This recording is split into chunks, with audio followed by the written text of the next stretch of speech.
Assalamualaikum warahmatullahi wabarakatuh. Kembali lagi di forum diskusi atau for this channel. Pada video kali ini kita nanti akan membahas contoh soal beserta pembahasannya terkait dengan tes wawasan kebangsaan yang biasanya muncul pada tes CPNS maupun tes P3K. Oke, sebelum ke pembahasan, bagi Bapak Ibu maupun teman-teman semuanya yang baru menemukan channel ini, bisa dibantu subscribe, like, dan komen terlebih dahulu agar mendapatkan informasi maupun video terbaru dari kami. Oke, langsung saja ke pembahasannya. Pada video kali ini merupakan video part pertama yang berjumlah sekitar 15 soal. Oke, masuk ke nomor yang pertama. Pembukaan Undang-Undang Dasar 1945 dalam kaitannya dengan hak asasi manusia adalah, untuk jawaban nomor 1 adalah A. Piagam HAM Indonesia. Pembahasannya, dengan Piagam HAM Indonesia tersebut, hak-hak asasi manusia ataupun warga negara Indonesia dapat terlaksana dengan baik tanpa adanya pelanggaran-pelanggaran HAM. Nah, itu ya, untuk jawaban nomor 1 adalah A. Lanjut, nomor 2.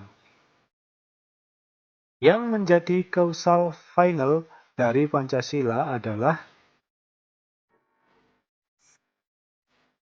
untuk jawaban nomor 2 yang benar adalah A. Piagam Jakarta. Pembahasannya, di dalam Piagam Jakarta tercantum rumusan dasar negara, yaitu disebut Pancasila. Nomor 3, yang bukan termasuk prinsip-prinsip dasar negara yang diusulkan oleh Insinyur Soekarno pada tanggal 1 Juni 1945 adalah, untuk jawaban nomor 3 adalah B. Kekeluargaan. Pembahasannya, kekeluargaan merupakan suatu asas dalam bangsa Indonesia yang dilakukan secara gotong royong dalam musyawarah dan mufakat. Nah, ini merupakan yang bukan termasuk prinsip dasar negara yang diusulkan oleh Bapak Insinyur Soekarno. Lanjut, nomor 4. Berdasarkan TAP MPRS nomor 20 MPR 1966, Pancasila menempati tempat tertinggi sebagai hukum di negara RI, karena Pancasila merupakan, jawaban yang tepat untuk nomor 4 adalah E. Dasar negara dan pandangan hidup bangsa Indonesia. Pembahasannya, berdasarkan TAP MPRS nomor 20 MPRS 1966, Pancasila merupakan dasar negara dan pandangan hidup bangsa Indonesia. Lanjut, nomor 5. Yang diatur oleh hukum dasar negara adalah, jawaban yang tepat untuk nomor 5 adalah E. Semua jawaban benar.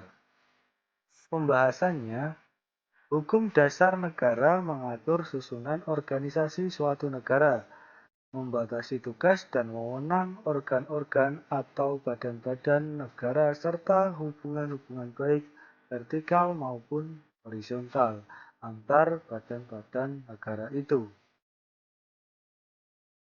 Next, nomor 6. Yang bukan merupakan dampak atau akibat dari Dekrit Presiden 5 Juli 1959 adalah, jawaban yang tepat untuk nomor 6 adalah D. Dibentuk DPRS.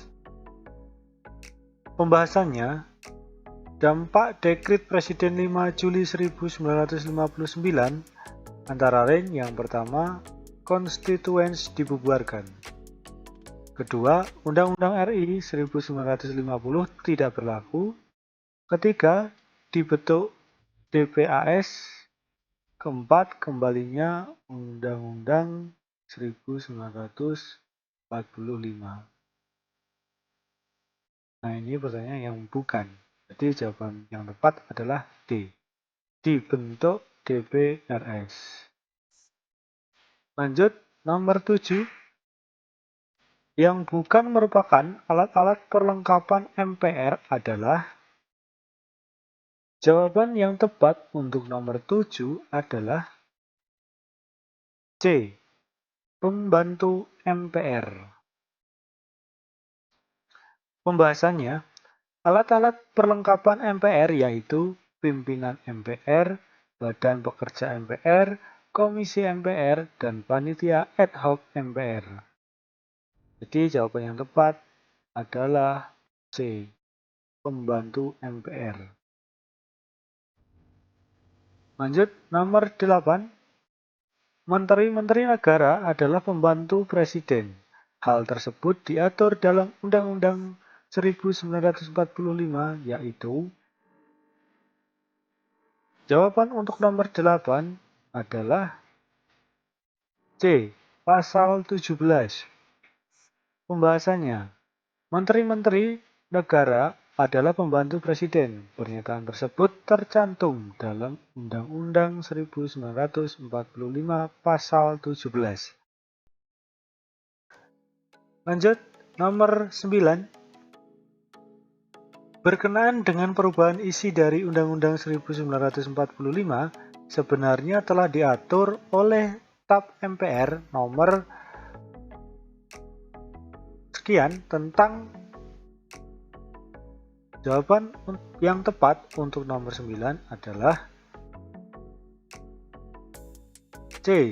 Referendum. Pembahasannya, TAP MPR nomor sekian merupakan mengenai TAP MPR nomor MPR/1983 mengatur mengenai referendum.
Next, nomor 9. Berkenaan dengan perubahan isi dari Undang-Undang Dasar 1945, sebenarnya telah diatur oleh TAP MPR nomor 4/MPR/1983 tentang. Jawaban yang tepat untuk nomor 9 adalah C. Pembahasannya, TAP MPR nomor 4/MPR/1983 mengatur mengenai referendum. Lanjut, nomor 10. Penyebab utama menyerahnya Jepang kepada sekutu adalah. Jawaban yang tepat untuk nomor 10 adalah C. Kaisar Jepang tidak lagi menginginkan Jepang untuk berperang. Pembahasannya, penyebab utama menyerahnya Jepang kepada sekutu adalah kedua kota di Jepang yaitu Hiroshima dan Nagasaki dibom atom oleh Amerika Serikat. Hiroshima dibom tanggal 6 Agustus 1945 dan Nagasaki dibom tanggal 9 Agustus 1945. Maka jawaban yang tepat adalah C. Lanjut nomor 11. Sehari setelah proklamasi, PPKI mengadakan sidang pertama. Hasil sidang tersebut adalah jawaban yang tepat untuk nomor 11 adalah E. A, B, dan C benar. Untuk pembahasannya, hasil sidang PPKI tanggal 18 Agustus 1945 adalah yang pertama, mengesahkan undang-undang menjadi Undang-Undang 1945. Yang kedua, menetapkan Insinyur Soekarno dan Muhammad Hatta sebagai presiden dan wakil presiden. Dan yang ketiga, presiden untuk sementara waktu dibantu oleh suatu komite nasional. Lanjut, nomor 12. Buku Max Havelaar dikarang oleh. Jawaban yang tepat untuk nomor 12 adalah B. Dawes Dekker. Pembahasannya, buku Max Havelaar dikarang oleh Dawes Dekker atau Multatuli.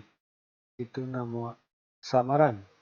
Buku ini menceritakan penderitaan bangsa Indonesia sewaktu dilaksanakan tanam paksa. Lanjut, nomor 13. Alasan dikeluarkannya Deklarasi Juanda adalah. Jawaban yang tepat untuk nomor 13 adalah C. Melindungi kekayaan negara Indonesia. Pembahasannya, segala sumber kekayaan yang terdapat di dalam landas kontinen Indonesia adalah milik eksklusif negara Republik Indonesia. Maka, untuk menghindari eksploitasi kekayaan alam Indonesia, maka pemerintah segera mengeluarkan Deklarasi Juanda.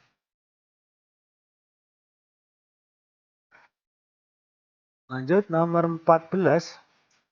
Untuk mendapatkan keadilan pertama bagi rakyat adalah pada tingkat pengadilan negeri, sedangkan pengadilan tinggi dan Mahkamah Agung berfungsi sebagai.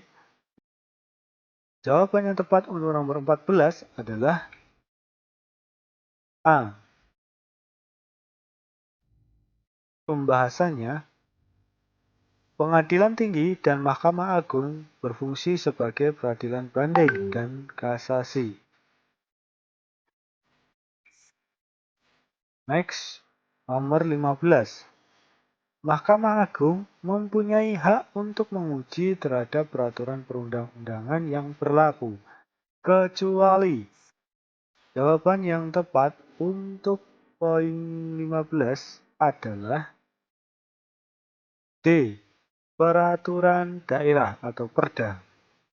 Pembahasannya, Mahkamah Agung tidak punya hak untuk menguji peraturan daerah. Oke, itu tadi pembahasan ke-15 soal ya. Sudah kita bahas satu persatu. Semoga itu dapat bermanfaat dan bisa menambah wawasan kita semuanya.